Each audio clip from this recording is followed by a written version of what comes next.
or this, he will finally turn his face towards me. So for many lifetimes, and we can see this is for all jivas, the Supreme Lord is hoping that one day the jivas will come to Vaikuntha. This is Vishnu speaking. Dear boy, in that divine district of Govardhan, my most beloved abode, I myself became your guru, known by the name Jayanta. So actually the person who first came and gave him the Krishna mantra was Vishnu, well, not an ordinary guru. And later on he appeared in Puri, and also again he saw him later in Vrindavan and other places. So this was actually the Supreme Lord who came and gave him mantras so he could advance.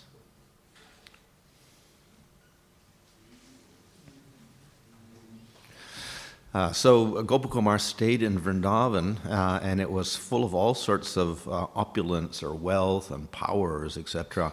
And the people of Vaikuntha, that is those who they have Vishnu-like forms, they have Sharshti, that is great powers. So they can manifest so many different things on their own.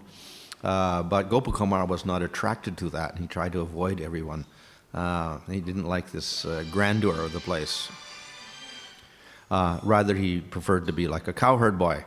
And people would look at him and think, well, why are you dressed like this? Why you look like this? You should have a form like us, and you should dress like us. So he felt a little bit, out of place there.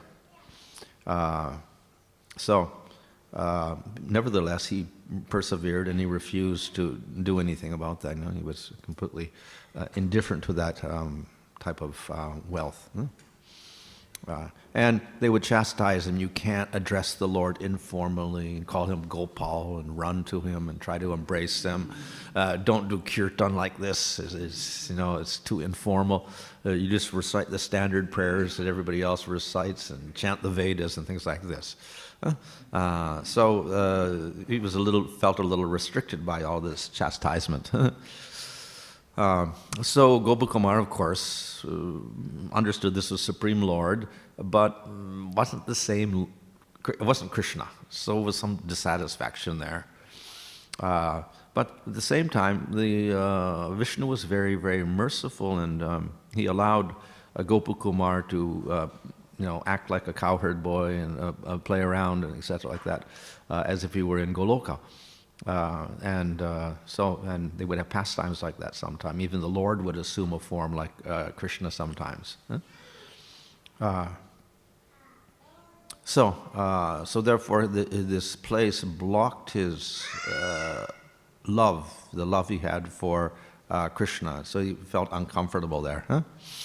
Some of the people there, of course, encouraged him, and they said, "Well, yeah." The Supreme Lord also likes this kirtan, and therefore it's also satisfying to Vishnu. So they try to encourage him in that way. So at this time, Narada came, and he gave some instructions to him. All sorts of instructions, so these are some of them. Whoever comes to Vaikuntha realizes the very same service to the lotus feet of Krishna for which he has developed a taste by the end of his material life, and he realized that service in full detail with suitable dress, form, and so on, since each mood of devotion is dear to Bhagavan and each gives pleasure to the devotee absorbed in it. So according to the worship you do, you will attain that perfectly in Vaikuntha. And everybody's a little different, so therefore everybody has their particular form, their particular mood in the spiritual world, and the Lord cooperates with that and encourages that. So it's not that everybody's the same. In Vaikuntha, each devotee sees the Supreme Lord Narayan in the form of a particular Lord he worships with suitable complexion and other qualities. So it may not be the four-arm form. It could be Varaha, it could be Srimadev, it could be Ramchandra, and anything. So they're all forms of the Lord, and according to the mood you worship him in the form you are attached to, the Lord manifests himself like that, and you sit in that abode, that loka, and you worship the Lord with great joy. Devotees not exclusively attached to one form of the Lord, those whose affection is not focused on a single appearance of his, are ready to serve him in any form. So there are people that don't get really attracted to one particular form of the Lord. they'll just worship all the forms all the time.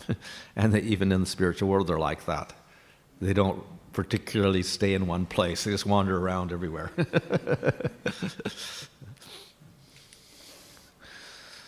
And he also explained about Krishna. Krishna is different from Narayan, for when Krishna appears, his descent in the material world, he fully manifests the many unique glories that distinguish Krishna alone. Charming, attractive glories that can be known only in the heart, softened by prem bhakti. So Krishna is slightly different from Vishnu because of the mood of his devotion. It is somewhat different. Huh? Still, the servants of the Lord's incarnations achieve the greatest happiness and loving service. They prefer each according to his own mood. So generally we say Krishna's Swayam Bhagavan, everybody else is inferior.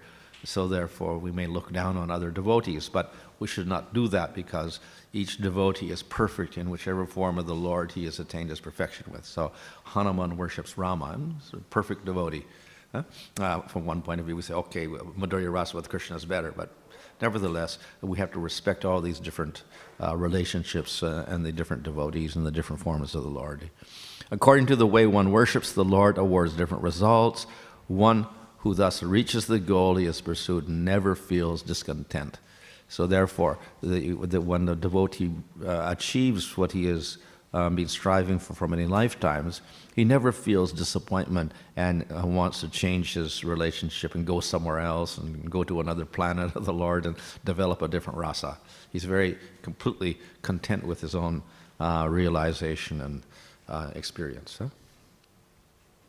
By the mercy of prema, the Supreme Lord, the Supreme Controller, becomes subordinate to his devotees. This, in effect, deprives him of independence. For this reason, he rarely gives prema. So the quality of prema is that it attracts Krishna, and he falls under control of the devotee. But he doesn't like to do that all the time, so therefore he doesn't give prema, because then he's controlled by everybody. The Lord's coming under the control of his dearmost servants creates no unhappiness or fault of any kind. Rather, it creates great joy and broadcasts such glorious qualities of the Lord as his affectionate concern for his devotees. So we may think that the Lord is supposed to be independent and above everybody else, so if he's controlled by his devotee, then he's inferior. And therefore this would be a fault. God is not independent. He's not the supreme power. Devotee is more powerful. But that is not actually a fault. If the Lord is controlled by his devotee, this shows that he has great affection and compassion. So we never can criticize affection in the Lord. If you were completely stone-hearted, fine, but then that would also be criticized.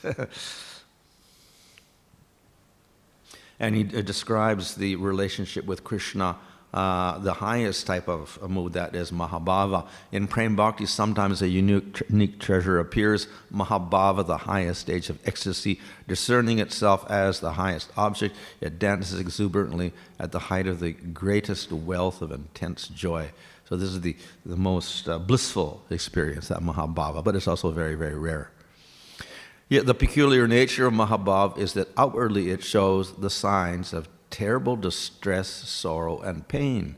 And although these signs are but external, the Lord can never tolerate seeing such a state in his most beloved devotees. So in Mahabhava, we get the most intense vipralamba, or pain of separation. And if we look at it from material eyes, it looks like material distress. Yeah, and we think, go to the spiritual world, everything's very calm and peaceful, and everyone's happy. And we see the gopis fainting and crying and rolling on the ground. So how can the spiritual world have pain? But this is not pain. This is part of high bhava, like Mahabhava. And for us it looks like pain and distress, but actually it's part of bliss. But we cannot understand that from our point of view. So therefore, these appearances are not real. So Narada, after explaining some things to Gopa Kumar, ordered him to go to Ayodhya. And then you go to Ayodhya, then you go to Dwarka, which are also part of Vaikuntha. So Gopa Kumar traveled to Ayodhya, and there he saw Ramchandra on his royal throne in the best palace, which is very, very attractive. And he looked kind of like Narayan because he had the regal appearance. but slightly different also because he didn't have Shankha Chakra, etc. He had a bow in his hand. And he had a very modest glance. Usually we probably think of Ramchandra as very, like kingly and courageous, but here it describes him as very, very kind and modest and humble. So he was a perfect king. He was not manifesting great pride. And he would talk on religious principles and dharma, etc. So, this was slightly different from Vaikuntha and Vishnu, and the Lord the opulence was not so intense, but nevertheless, Gopakumar could not feel that sweetness that he felt for Krishna, because he had chanted his mantra, and through that he had developed an attraction for Krishna, and somehow that had a certain sweetness to it that was not there in Ramchandra. And then finally, after staying there for some time, Rama himself was very compassionate.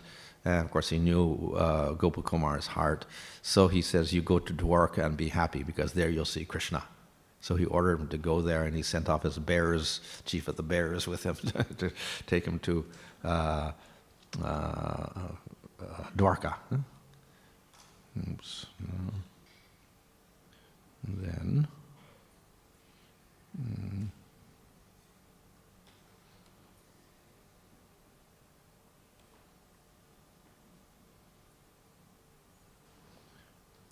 Okay.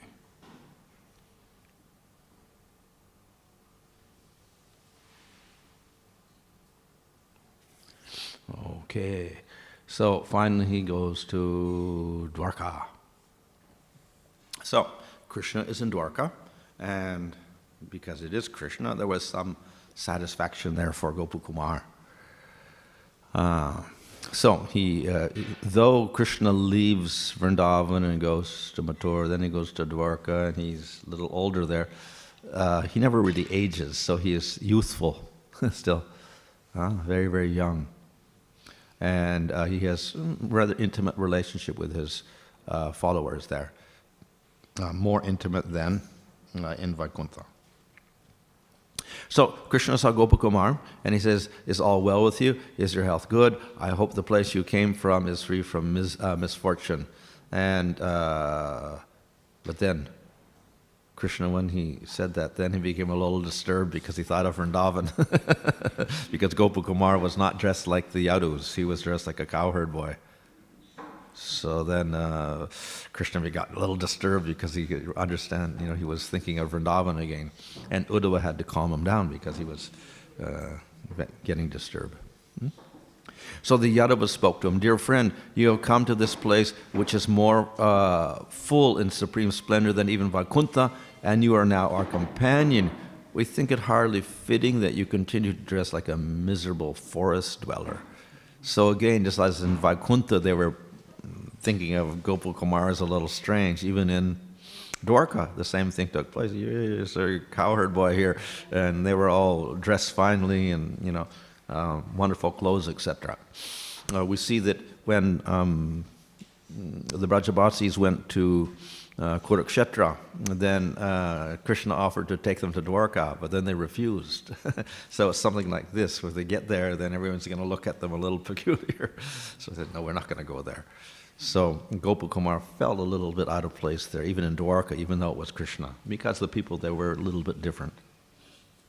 So Narada Muni visits again.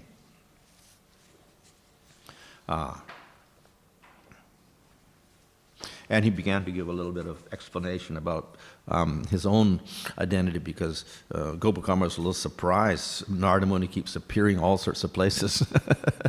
So how does he do this? How does he go around like this? So then Narada Muni says, well, look, just like Krishna has so many forms, I have many forms. I can expand also just like that.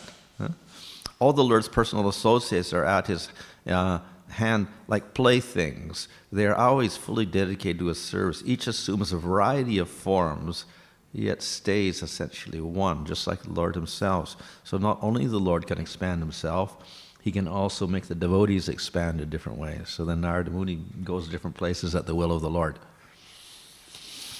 Narada speaks, just see Uddhava. Actually, Gopakumar stayed with Uddhava because Uddhava was, of all the people in Dwarka, he was the one that could understand Vrindavan the most. So there was a little bit of a nice relationship between Gopakumar and Uddhava because they had this attraction for Vrindavan, whereas the other people of Dwarka did not. So he stayed with Uddhava. And Narada Muni praises, he talks to Uddhava. This cowherd's son born at Govardhan is seeking something unachievable for persons like you and me. Greatly agitated, he wanders here and there, never anywhere transcending the painful distress that is fixed in his heart. So up until this point, Gopakumar had been dissatisfied. He didn't like Shivaloka, he didn't like Vaikuntha, he didn't like Ayodhya, and he didn't like Dwarka. So most people, they get very impressed when they see Vaikuntha, but no, that was no good. Ayodhya was no good, and even Dwarka was no good, even though it was Krishna. So he had this discontent in himself all the time, which is rare. So he says that mood is something remarkable, and even I do not have that mood. Therefore, I'm not always in Vrindavan, or Uddhava is not there because he also doesn't have it, even though they're very advanced. Dear devotee of Lord Gopal Dev, O son of a cowherd, far away from here lies the most exalted of all places called Goloka. It is full of all splendor and beyond the borders of all other regions, including Vaikuntha. So now he's describing that place where Gopakumar should go. That's the place where Krishna resides without all the glory and opulence of Dwarka. Of course, we may think in terms of places like this, but in the spiritual world, location and things are not exactly like we think they are. That same Goloka takes the form of divine Brajabhumi in the district of Mathura. So whatever is in Goloka in the spiritual world is also in the material world, there in Mathura Mandala and Vrindavan.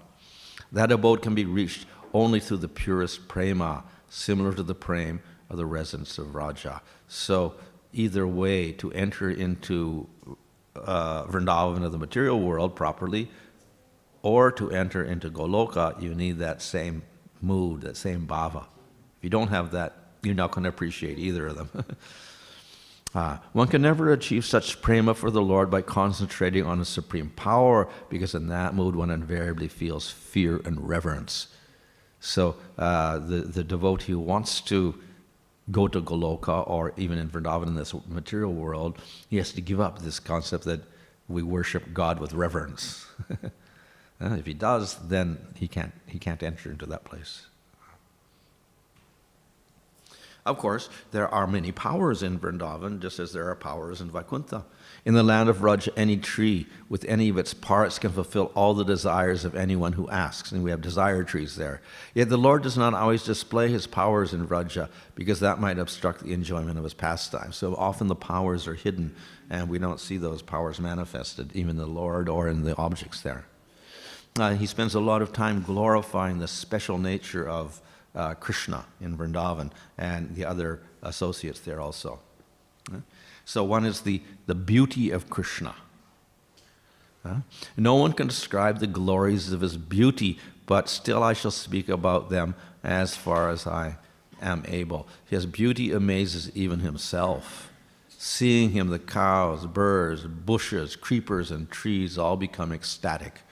So that just seeing that form of Krishna is a remarkable experience, not only for the human forms, but the birds and even the bushes that don't even have eyes. And the trees and the creepers, they all have ecstatic symptoms when Krishna is present. So the form of Krishna has a special attraction. We see in Nectar Devotion there, Rupa Goswami says there are 4 outstanding qualities of Krishna that distinguish him from Narayan. That's 60 qualities in Narayan and 4 in Krishna. So one is Rupa Madhurya, the sweetness of Krishna's form or His beauty, very, very special beauty, which doesn't exist anywhere else. It doesn't even exist in Dwarka. It's a little different. It's similar, and even the Dwarka form, of course, that beauty is more than the form in the forms in Vaikuntha, but still the form in Vrindavan is the most attractive of all. So then we have the flute. Again, that's one of the four outstanding qualities, the Venu Madhuri, the sweetness of the flute. So we may think, well, it's just the flute, but we'll see in the Bhagavatam and other literatures that flute is very, very powerful. It's kind of non-different from the sweetness of Krishna himself, but it takes the form of sound. So that sound is the Madhurya Prema of Krishna in another form. And so when it goes in the ear of anybody, they start experiencing that sweet prema as well. The words of the Upanishads and other Vedic texts come forth from the Lord's own divine mouth. So the Lord produces the Vedas, like Hayagriva produces the Vedas by his breathing. But simply by contact with his bimba-red lips, that wooden object, the all-enchanting little bamboo flute, has created a sound more nectarian than the words of the Vedas and any other form of speech. So that sound is very, very special. It contains more than the Vedas, which is, knowledge, spiritual knowledge. So it's something very special. Hearing that sound of the flute, all the devatas and perfected mystics flying in their airplanes were bewildered in divine love, and so were their wives. Indra, Shiva, Brahma, and other devatas were so confused they could no longer tell fact from illusion. So it bewildered all the devatas and the wives, what to speak of human beings and other living entities. The great sages, their meditations breaking, felt transformations of ecstasy arising within themselves, and the motions of the moon and other planets, swift and unceasing, which strictly follow the whirling wheel of time, just stopped. So not only the devatas were affected, the great sages were, when they heard the flute, they also got distracted. Not only that, the planets, which aren't even conscious entities, they all stopped. So the sun and the moon and everything stopped their course because of the sound of the flute. So that's the attractive nature of the flute. It gives, invokes ecstasy in the hearer. Moving creatures become immobile. Everything becomes opposite. So what is moving stops moving. The inanimate objects begin to move. Like rocks, they start to melt. The conscious beings lose consciousness, and the unconscious gain it. Constantly, indeed, these creatures and objects were submerged in a vast flood of prema rasa, overwhelmed by many transformations of ecstasy. So because of the sound of the flute, they developed prema. And because of the prema, then they transformed. And whatever qualities were there, they turned into the opposite. So the moving stopped, and the non-moving began to move. And that's the quality of prema. Another remarkable quality is the Rasa Dance. The Lord's Rasa Dance discloses the most confidential secrets of his nature as Bhagavan. It embodies the perfection of everything most dear to him. It reveals the final limit of his supreme excellence and sweetness. The goddess Lakshmi couldn't enter that dance, even after aspiring to do so in hundreds of attempts. So that Rasa Leela is actually one of the most attractive features in the Bhagavatam, and therefore all the acharyas, they concentrate on those 5 chapters of the Rasa Leela. And we got, of course, many commentators do the whole Bhagavatam, and then some just do the 10th canto, like Sanatana Goswami. But then when we come to the Rasa Leela chapters, then we have more commentaries than anything, just on those 5 chapters. So it's a very remarkable series of chapters describing the Rasa Leela. So why it's so attractive is because this displays the qualities of Krishna in the most remarkable way, with excellence and sweetness. The Lord's cleverness at expertly arranging the gopis in a circle, his expertise in arts like dance and song, the perfections of splendor one after another that were never seen before, those wonders steal away my heart and enchant the entire world. So it was the height of all arts and music and dancing and cleverness and speaking, everything, that Rasa Dance.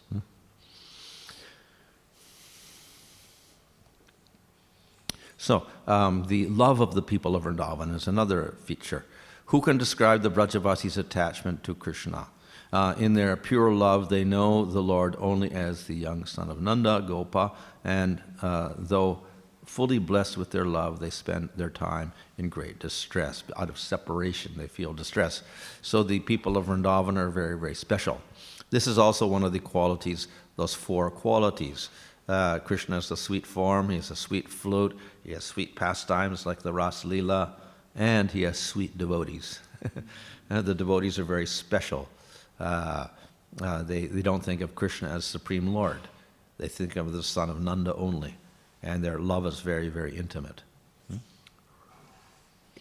So one quality of their love is that separation, and when they get separated, then they exhibit all sorts of extreme symptoms.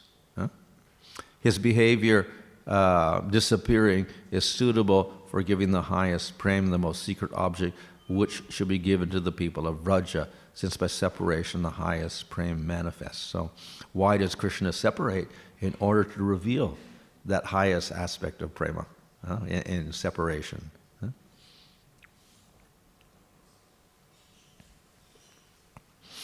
So it is very rare to attain Krishna. The scriptures have a lot of descriptions of how to get material things, artha, how to fulfill your material desires. So the scriptures for artha and kama are many.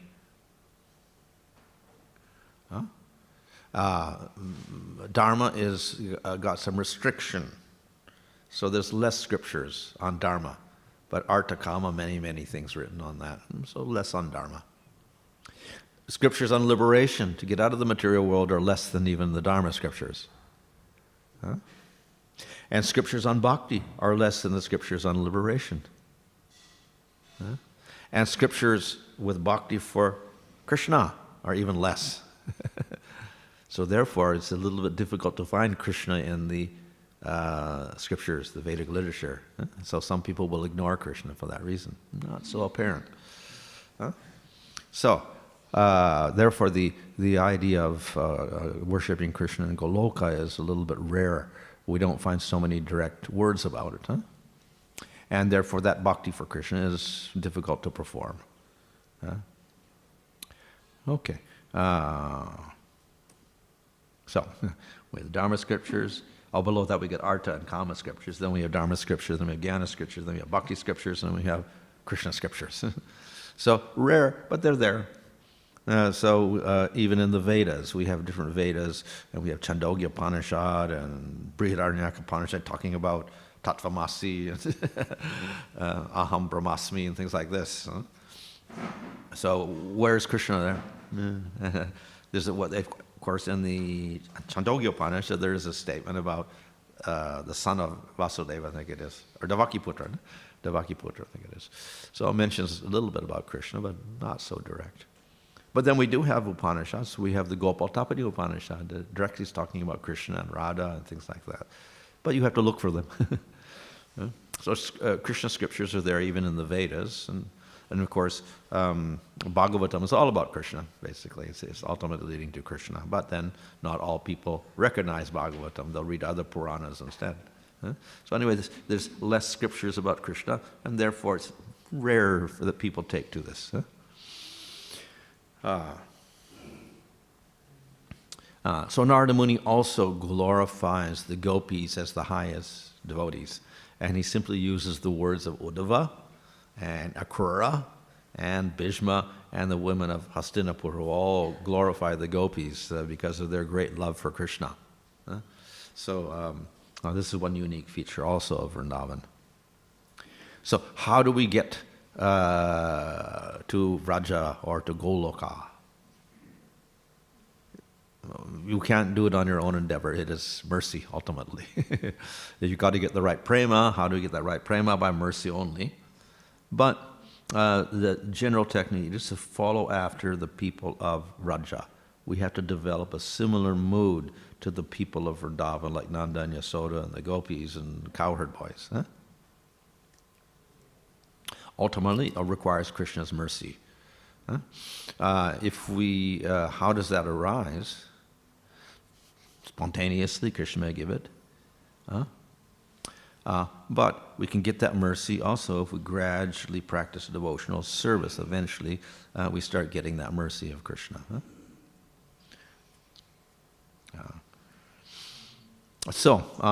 In order to go in the direction of Goloka, then we have to have a strong desire to serve the Lord in that particular mood of Vrindavan, along with the people of Vrindavan. So that's what we call Raganuga Bhakti. So in order to get to the spiritual world of Goloka, then you have to follow that process and follow after those persons. So he mentions some of the main elements that you have to concentrate on, which are similar to the things which Rupa Goswami mentions in the Nectar Devotion. One develops that love by practicing devotional service, whose main ways are meditation on and singing about the many Raja pastimes of the Lord. So Kirtanam is there, and Smaranam of the Lord's pastimes. That service becomes brilliant by Sankirtan of the Lord's holy names and glorification of his devotees in the company of people whose only taste is for devotional service and pure love. That love appears of its own accord. So we have Smaranam, remembering the pastimes, Kirtan, glorifying it, and we associate with devotees there. And another is living in the Dham of the Lord. Very, very powerful influence. When one resides always in seclusion in the land of the Lord's favorite pastime force, surely such love will soon develop and mature. So as in the Nectar Devotion, living in the holy Dham is considered to be a very, very important, strong factor in developing this type of love. He also brings out another point called dainya, which means feeling low and very, very humble. That loving devotional service is far different from the disciplines such as karma, jnana, and yoga. At every stage it is decorated by indifference to them, and its root is dainya, utter humility. Wise men define dainya as the state in which one always thinks oneself exceptionally incapable and low, even when endowed with all excellences. So even though you have all good qualities, you feel that you have no good qualities. So that's a sign of dainya. And that's essential to bhakti and essential to prema. If it's not there, it means you don't have bhakti or prema, unless you have that dainya. Yeah? But of course, as you increase your bhakti and to come to prema, then that dainya or humility becomes more and more apparent. Dainya at its most exalted comes forth when prema reaches full maturity, as it did with the women of Gokul when they separated from Krishna. When dainya fully matures, prema unfolds without limit, so that that humility, it produces the highest prema also. And so we see dainya and prema acting in a relationship in which each is both cause and effect. Dainya causes prema, prema causes dainya. So it's a very powerful cause as well as simply being an effect. Without prema, the 9 kinds of devotional service like vegetables without salt. So we have to eventually get prema. If you don't get there, then it's like no taste. An elaborate meal without hunger, scriptural study without understanding, or gardens without fruit. So we should try to get the essence of everything and get to prema. Even if you meet the divine goddess Radhika, then you will see prema in person. And even if she speaks about prema, only then can you hear the truth about it, if you're able to understand it. So we can't really understand everything about prema. And even if it's explained to us, even then it's difficult to understand. But if we meet Radha, at least we get some conception of it. Even when you came to Sri Vaikuntha, the Lord's abode of limitless, incomparable joy, and to his transcendental city of Ayodhya, and then to the city of Dwarka, even greater than both, your heart's distress only multiplied, though it should not have. on Svarga and other material planets with ignorance of higher realms, even though seeing the lotus feet of your Lord, you became unhappy. So now go quickly to the Vrajabhumi of Mathura district, which enhances the fame and splendor of the earth. Go fulfill the desire you have held for so long. So now he has to go back into the material world again after going to Dwarka. So Gopa Kumara followed Narada's instruction, and he went back into the material world. And so he was in Vraja. And he went to many places because Narada, when he says, all these different places are very inspiring. And he did kirtan, sang the names of the Lord, Nam Sankirtan, because that was the order also. You have to do kirtan. And he sang about his pastimes, and he meditated on those pastimes. So exactly what Narada, when he said, he did. And then Krishna appeared before him. And with his own lotus hand, a hand cool like nectar and always pleasing to hold his flute, he wiped the dust from my limbs, because Gopakumara fell and fainted on the ground and he had dust all over his body. So Krishna came and he started wiping the dust from his body. So he was in such ecstasy when he saw Krishna. So then he fainted, and then he started going upwards through the sky, and he went out to the universe. And he saw Vaikuntha, and he saw Ayodhya, he saw Dwarka, and everywhere like this. And then he came to Goloka. Collecting my wits, I was amazed to see I was passing through Vaikuntha Loka and going beyond. I watched with great delight as I passed Ayodhya and other realms. I arrived at the shining world above all others, Sri Goloka, which I had long aspired to reach. Everything there appeared the same as in this divine Mathura Mandala of the material world. So they're non-different. And if you have the spiritual eyes, then you'll see Goloka within this Vrindavan here. So he was wandering around there, but he didn't see Krishna. He just saw the devotees there. But then in the distance, I saw him, his charming flute in hand, running quickly. He emerged from among his friends and animals and approached me, saying in a sweet voice, "Look, Sridhama, here's my friend Sarupa, the sun who shines on the lotus of your family." So he welcomes him as if he's an old friend. Even though he's here, he's just coming here, he welcomes him and says, he introduces himself to him, and he welcomes him in a very intimate way. So there's many descriptions of what happens in Goloka. They go home and then they eat together. They're all sitting down and they're eating with Nanda Maharaj, all the cowherd boys, and this new cowherd boy Sarupa is there also. And he sees how the gopis bathe Krishna, etc. He takes his meal, he goes to sleep at night, and then after he goes to bed, then he gets up and he goes off to the Rasa Leela nighttime, whatever like this. So. And then he, every day he gets up in the morning, goes to the forest and herds the cows, etc. So he sees all the daily pastimes.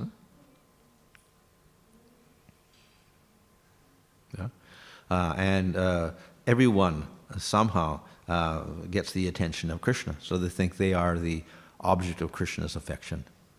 So there's millions and millions of people there, and even the cows and everybody. But everyone thinks they're personally the favorite of Krishna because he is able to expand himself and be with each person. Just as the pure way they behave towards Krishna always confirms his ecstatic mentality, so the way he behaves towards each one of them. So a very equal response to them. But still, he noticed that the gopis are very special. So he had great attachment for the gopis among all else.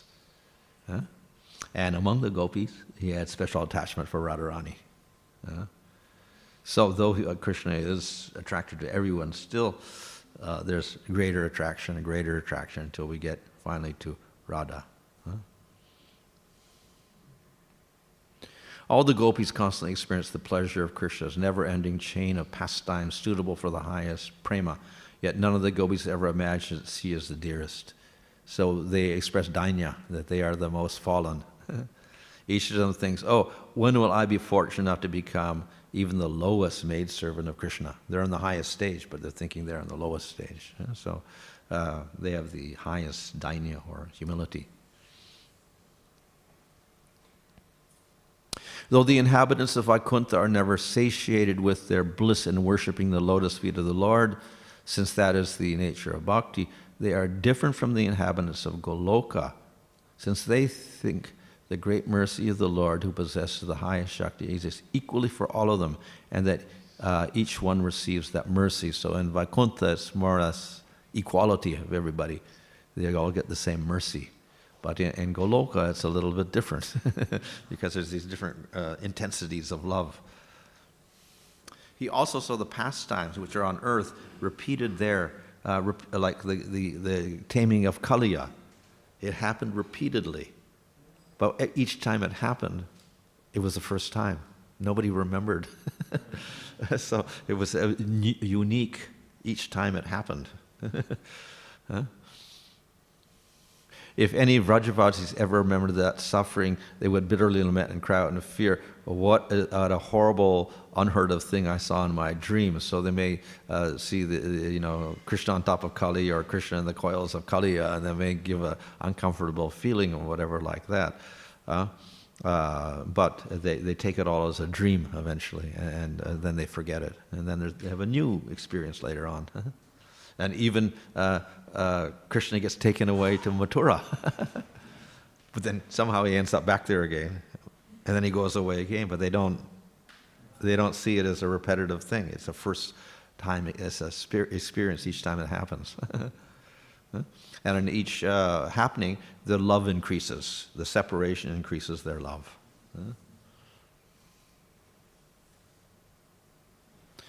The most glorious thing is that the foremost of enlightened persons, the Lord himself, while drowning in an ocean of love for his dear devotees, cannot always remember what he has done and what he's going to do. So the Lord is all-knowing and omniscient, but still he doesn't. He's also surprised by what's happening. So that's the nature of the spiritual world. So, Sarupa got some realization. He didn't get a name before. Even though he got his mantra, he never got a name through all the day of Brahma and whatever he went through. But now he's got a name. The Lord gave him this name, Sarupa. So, after staying some time in Goloka, I realized this splendid Mathura Mandala here in the mortal world is non-different. So the two aren't actually the same. I reside therefore sometimes here and sometimes there. No longer do I perceive any difference between the two abodes. Neither my sight nor my hearing nor even my mind ever touches any other abode than these two. So even though this Sarupa comes to the material world, he's not in it.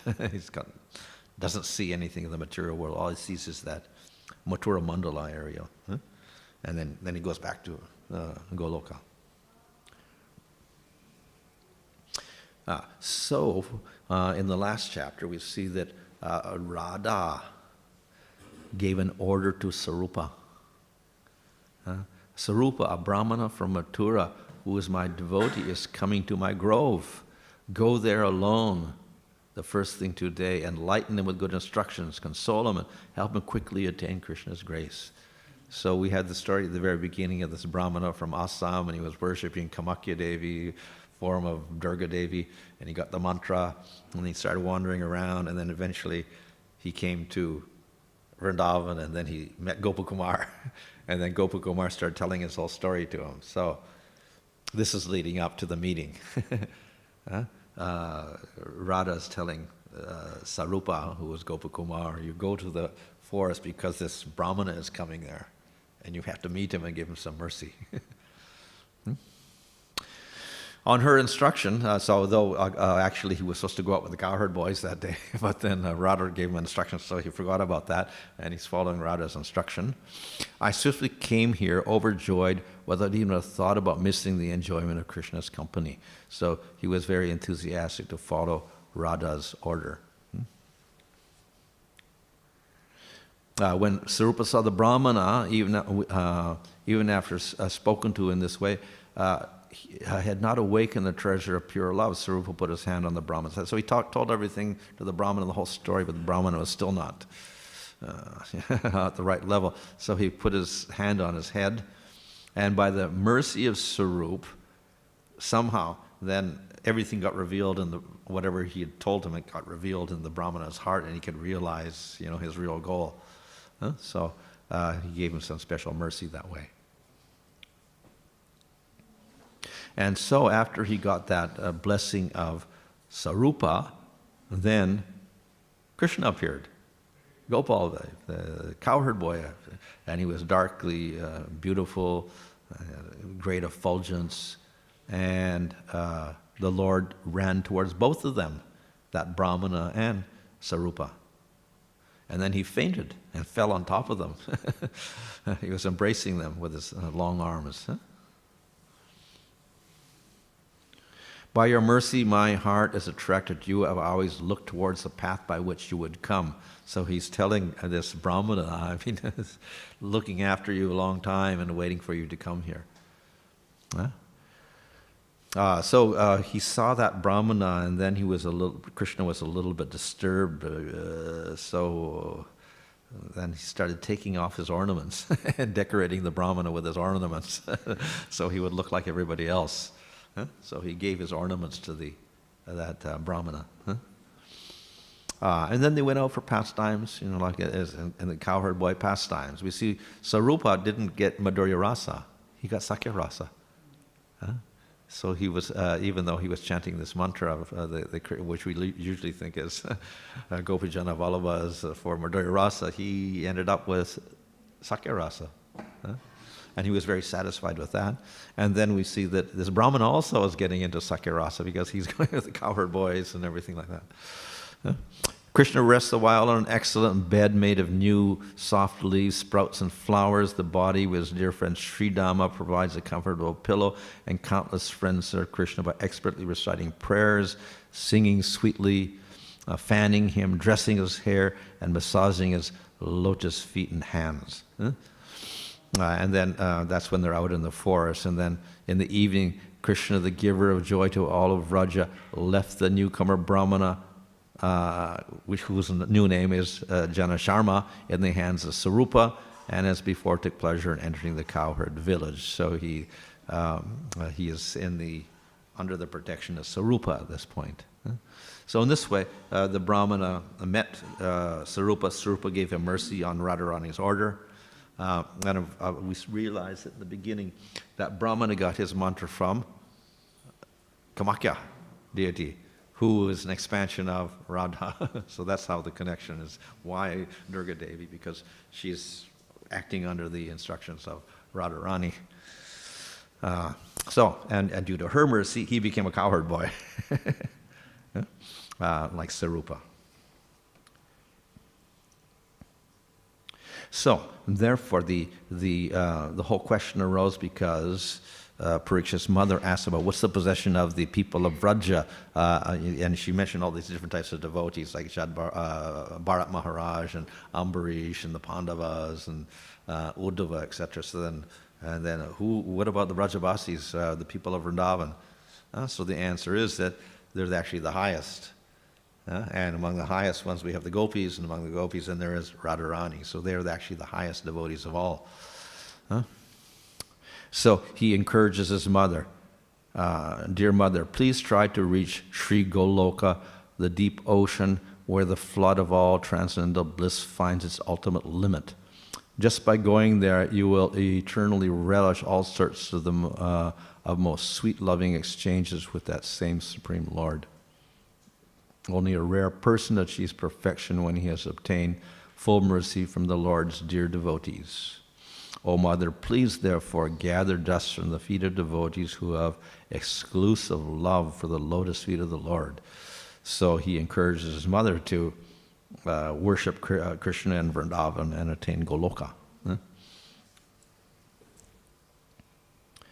That world, Goloka, can be achieved only by firm, boundless love for the blessed feet of the lover of the gopis. In that land one reaps the most valuable rewards far beyond one's desires. So the work ends with a series of quotations just to prove that Goloka is in the scriptures. It's not some fanciful things made up. And he quotes from different places. So one is from Harivamsa. Above Vaikuntha is the planet of the cows, which is protected by the sadhyas. O Krishna, that great planet is infinitely expansive, pervading the unlimited spiritual sky. That planet is above all others, and there you are to be achieved by intense concentration of the heart. And of course we have Brahma-Samhita, which Jaimini quotes. I worship the Supreme Lord Govinda, who, though regarding all the inhabitants as his very self, resides in Goloka exclusively with the young gopis who are embodiments of Madhurya Rasa. He accepts them as his wives while they respond to his conjugal affection reciprocally. And of course from Bhagavatam, how greatly fortunate are Nanda Maharaj, the cowherd man, and all the other inhabitants of Vrajabhumi. There's no limit to their good fortune, because Krishna gave them prema, which is the highest bliss, eternal and complete. And then there is a series of quotes to glorify Radharani, which is, of course, Radharani is not directly mentioned in the Bhagavatam, but then some of the verses are attributed to Radha. For instance, this verse about the flute.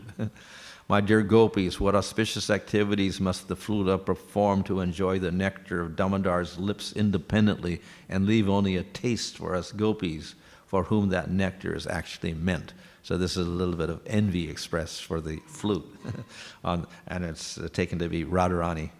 The rivers have their hair standing on end, and its relatives, the trees, shed tears of pleasure, just as forefathers shed tears of joy on seeing the good fortune of their descendants.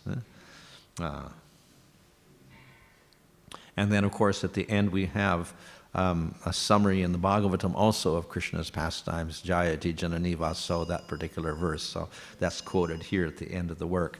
Krishna shines eternally as the ultimate resort of all living entities, and is also known as the son of Devaki and Yasoda. He is the guide of the Yadu dynasty, and with great mighty arms he kills everything inauspicious, as well as every man who is impious.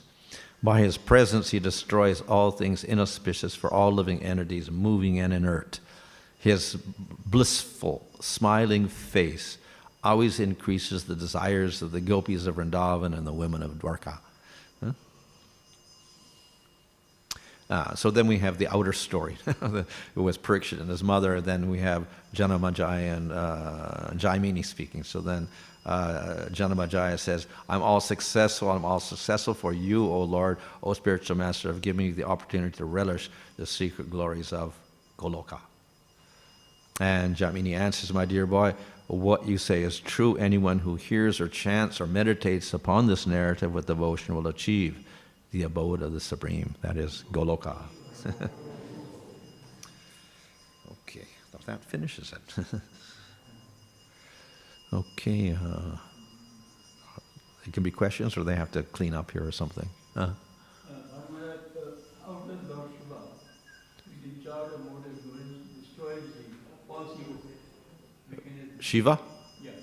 Well, he's in charge of ignorance in the material world, tamagun, and therefore destruction is his, so he's the destroyer of everything. Brahma is the creator, that's Rajagun, and Vishnu is the maintainer. But that is the role he plays, because he's actually an expansion of Vishnu. He's not a jiva. So he cannot be contaminated by material energy. He hasn't got a material body, he's got a spiritual body, Satchidananda body.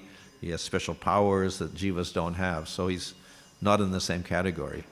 But he's a little slightly different from Vishnu, and he contacts tamagun, etc. So that's why he's put in a separate category. But we shouldn't equate him with a jiva.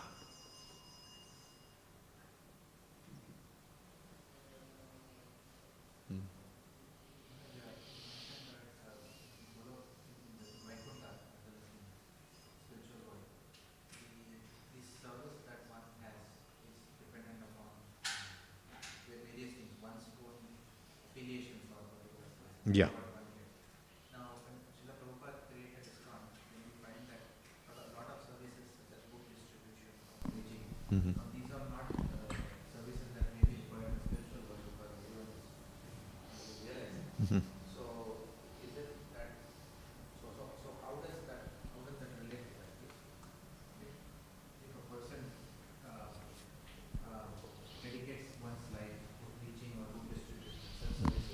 pleasure of Srila Prabhupada and Chaitanya Mahaprabhu, then what kind of services could such persons expect in the spiritual world? Because Well, there you don't need yeah. So we do preaching work, and it's often like distributing books, etc. And that goes back to Bhaktisiddhanta Saraswati Thakur also. He did the printing press. If we go back further, then we have Lord Chaitanya. So they were also preaching, and a lot of the emphasis there also is on preaching. But of course, the mode was Sankirtan. So they went out chanting the holy name everywhere. And of course, then they would discuss things among the devotees and preach to people also. So it was there, but it wasn't in the form of books because they didn't have books at that time. So they were preaching, and they were doing Sankirtan, which is another form of preaching. So it took that form at that time. Now we have the big mridanga, the form of the printing press, and then we have the books. So that's another way in which we carry out that preaching work. So that was essential to Lord Chaitanya's movement. Of course, in Goloka, we won't see that so much in the same way, but we shouldn't think that the kirtan's not there also. It may not be so explicit, but for instance, in the Ras Lila, we find that Krishna disappeared, and then he took Radha, and then he disappeared from Radha also, and then the gopis found Radha, and everyone was lamenting, and they looked for Krishna's footprints, and they went into the forest, and they couldn't find anything, and then they gave up because it was too dark. They went to the bank of the Jamuna, and what did they do? They did kirtan. And when they did kirtan, Krishna appeared. So they were doing kirtan also. So therefore that mood of kirtan is there everywhere. So it may take different forms in different places, but nevertheless it's all some type of kirtan.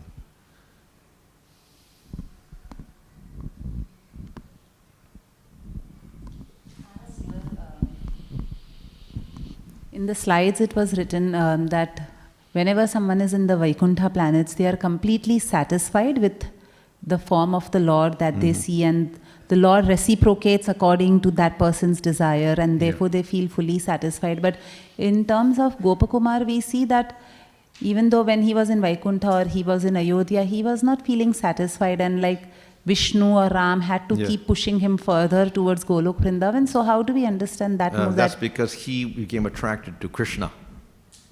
So just as it said, anyway, you worship a particular form and you develop attraction for that, then if you see the other forms, you're not so attracted to those, and you're only attracted to that, and then Krishna fulfills that, or the other form fulfills that, and you get a relationship, let's say Nrsimhadev or Rama or whatever, and you're satisfied with that because that's what you're thinking of all the time. So Gopakumar was always thinking of Krishna. So therefore all these other forms were not so attractive to him, whether it was Rama or even Krishna and Dwarka even. So it was only when he got to Goloka, then he was satisfied, because he started out with that mantra, Krishna mantra. So that would only satisfy him. So in that particular case, Maharaj, like why don't we see Gopakumar? He was already chanting the Krishna mantra. Why don't we see him directly reach Golok Vrindavan? Is the purpose of Brihad Bhagavatamrta to take us through these different realms? It's to illustrate to us that, they're all perfect, but yet according to your desire, then you'll go to a certain level. And his was a desire for Goloka, and that's the highest. So therefore, eventually, that's where he had to go, ultimately. And that would be satisfying to him. Yeah, clean up, eh? Yeah, okay. Hare Krishna.